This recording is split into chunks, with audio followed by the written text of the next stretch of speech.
I have 6 hours to catch 5 bass that weigh 14 pounds on a body of water I have never seen in my life. If I don't, I have to eat this can of sardines, and I hate sardines. Welcome to Lake Break. This is a series devoted to the #1 question that I get asked, which is how do you find bass on a new body of water? I don't get help, I don't get information, I just put the boat in and go. Oh my gosh, are you kidding me? Today I drove 4 hours to Cedar Creek Lake in Kentucky. We are at the very start of winter, and the first thing that I noticed is that the water temperature is 50 degrees. To me, 50 degrees really means anything. The bass could be shallow, the bass could be deep, the bass could be in clear water, the bass could be in muddy water. So with 6 hours, I'm really going to have to cover a lot of water in order to even catch 5 bass. As soon as I put in the boat, there was a little bit of grass in the lake, and there was a ton of standing timber. Now, I believe that no matter what time of the year you are fishing, there is always some sort of early morning bite. So even though I'm getting started a little bit late at 9 o'clock, I decided to go over to the dam and simply start fishing the riprap, hoping to pick up a couple of fish early. After fishing the dam for about 20 minutes, I noticed some sort of giant lake drain or something. I'm still not exactly sure what this thing was, but I decided to make a few casts at this thing, even though it was sitting in about 50 foot of water, and I actually caught my first keeper of the day suspended just a few foot below the surface of the water. Now, although this fish wasn't that big, weighing just 1.36 pounds, it did give me a lot of momentum and a lot of confidence really early in the morning. Now, after fishing this lake drain for about another 10 minutes without catching a bass, I thought that maybe the bass were relating to vertical cover because this lake drain is vertical, and so maybe I would be able to catch some bass in this standing timber. So real close to where I was fishing, there was a lot of standing timber. So I decided to move over to it to see if I couldn't capitalize on some bass that were maybe suspended in this timber. Now, I threw a jerkbait and an Alabama rig and a Damiki rig all around this timber, and I fished about 2 or 3 different areas that took me about an hour without getting bit. That is when I decided to move up really shallow to see if there was any bass in really shallow water. Now, with the water being so clear, I actually decided to go with a mag draft style swim bait to fish shallow. I thought if at least I didn't catch any fish, maybe I would pull some fish out of the cover to let me know exactly where these fish were positioned.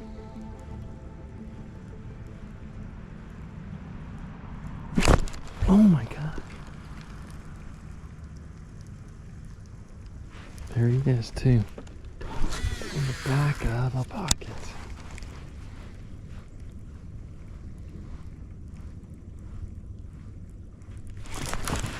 There's one. Oh, he came off. Dadgummit.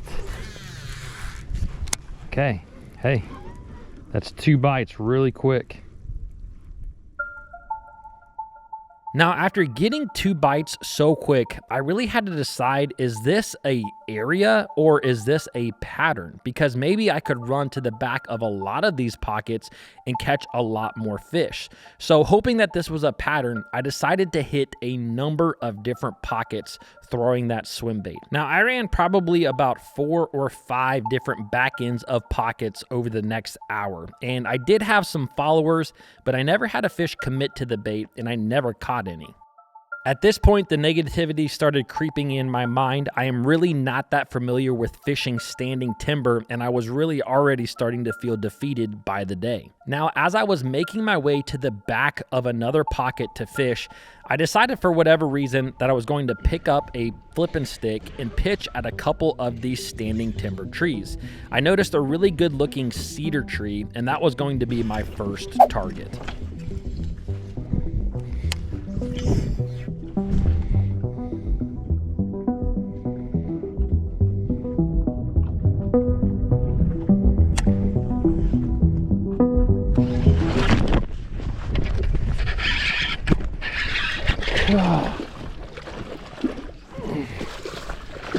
Oh my gosh, are you kidding me?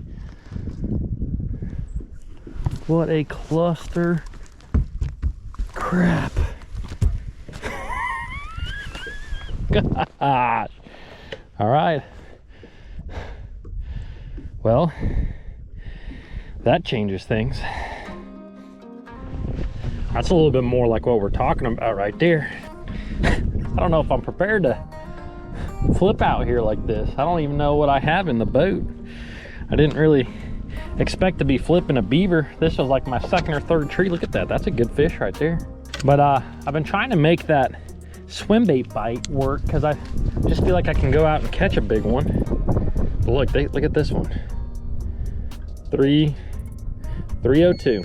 Now, although you may not be able to tell from the excitement in my voice, I was really pumped to catch this 3-pound bass. This was definitely the quality of fish that I was looking for in order to complete this challenge, but I really didn't know if this was just a random fish or if this was, again, a pattern that I could duplicate. On a side note, the bad thing, I really didn't anticipate catching fish this way, and I had hardly any gear devoted to flipping and pitching in my boat. This video is brought to you by CLEMONS Boats. If you guys are on the market for a new bass boat, you have to contact Jason CLEMONS from CLEMONS Boats. Not only does he know everything about bass boats, but he's also a big bass fisherman himself. So whether you're looking for an icon like I have, or maybe even a bass cat, I'm gonna leave the number or an email down below for Jason CLEMONS. You can contact him and get the conversation started. About 5 minutes after I caught that fish, I saw another cedar tree. I flipped to it, and this happens. Got him.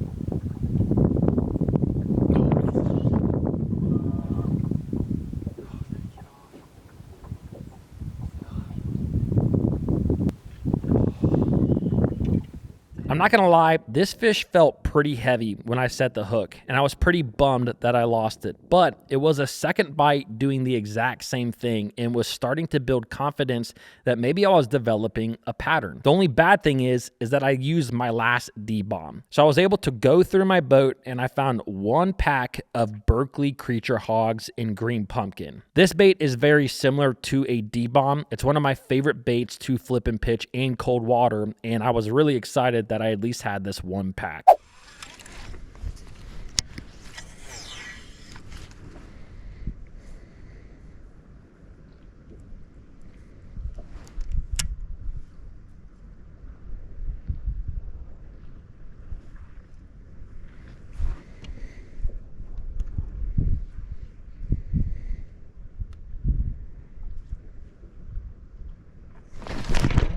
Got him. Oh, yeah. Oh my God, that. Okay. Okay. Gosh, I was in there a long time. Did y'all see that? Okay. Not a giant, but a 1.32. Number 3. I hopped it about 3 or 4 times before that fish came over and got it. Let him go. So I don't know if that's a deal, if that was just that fish's deal. That big one got it right away, or the 3-pounder. I guess I shouldn't say big, but he's big to me right now.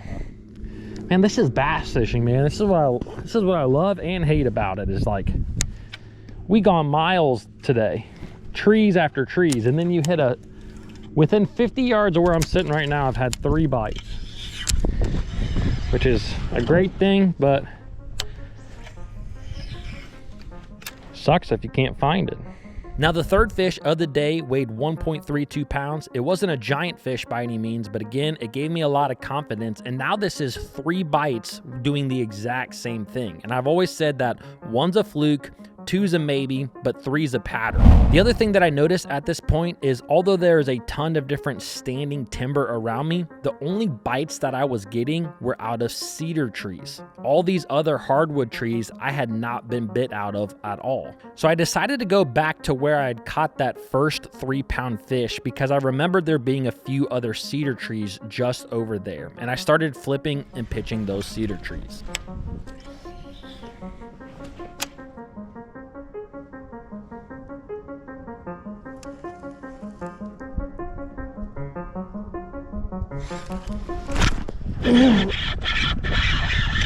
We on them now, son. Woo-hoo-hoo. Let's go. I knew it. I knew that there would be one there. 3 fish, but 4 bites off of the same deal. The same deal. There's another one. Gosh, I love this. All right, I know they're not big. People at home going like, little tiny bass.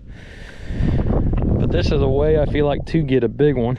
I know what to look for. I just need to figure out where in the creeks they are. Are they, where, that's a 1.94. Number 4. Should be number 5, but I lost that one. 1.94. That's what I'm talking about, baby. Gosh, that was so much fun. But I was on that other side, and you may not be able to, that other side has a lot of trees, but there's no cedar trees. And I had already fished through this area, but I went shallow. I came back because I saw there's about another 5 or 6 cedar trees that were about to hit.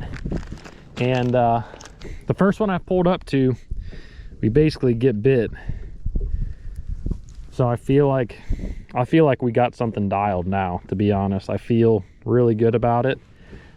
Now we just got to really critique it, because I don't know, they may be relating to the cedar trees. There's a cedar tree right there on the main lake as well.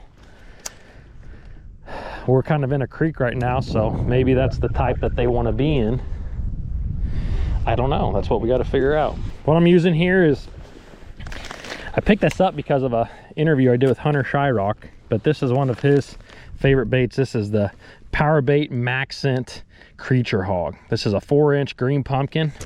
I switched to 3/8 ounce weight because I felt like the 1/2 ounce was getting down there too quick. I mean, the water's pretty cold. Having that little bit slower fall,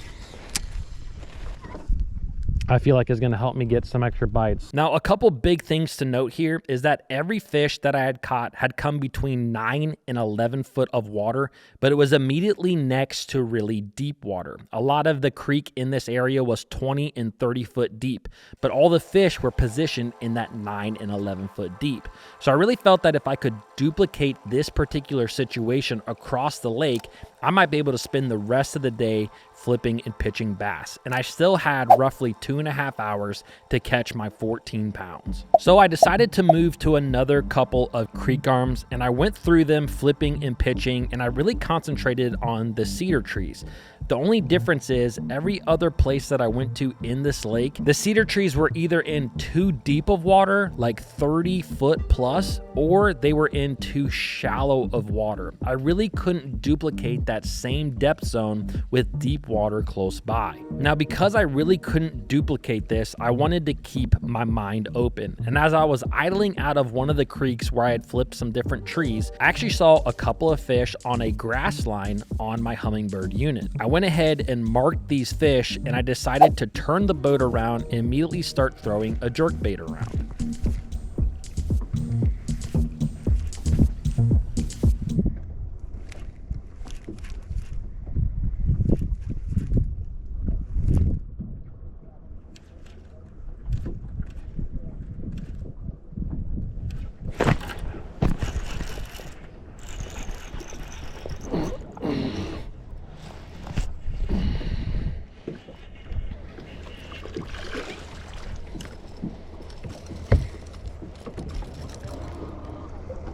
There he is.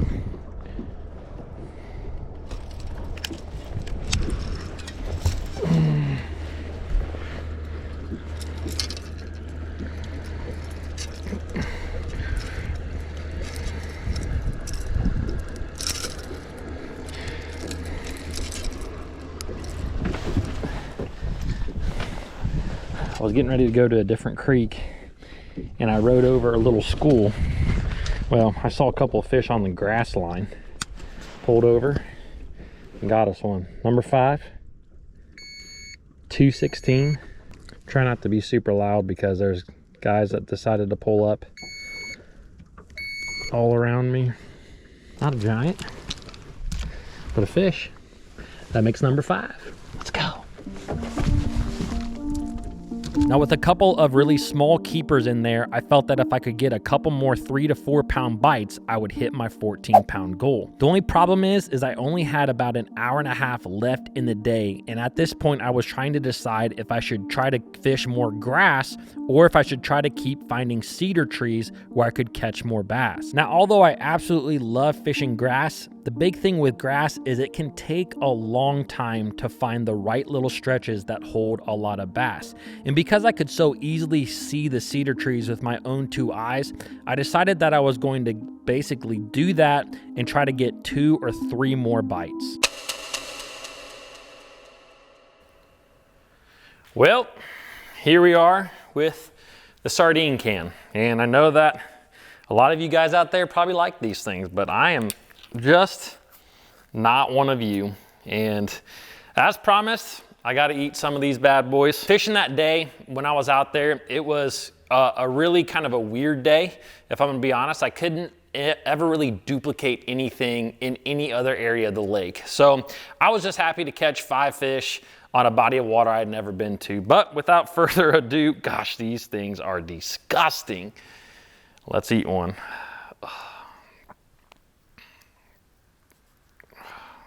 It's breaking apart.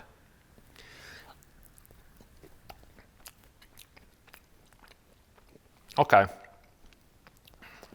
That's bad, but that's not near as bad as an anchovy. Still feel like I'm licking a catfish, but. All right. It's over. If you guys want to watch more of the lake break, I'm going to leave the playlist right here. Feel free to watch it.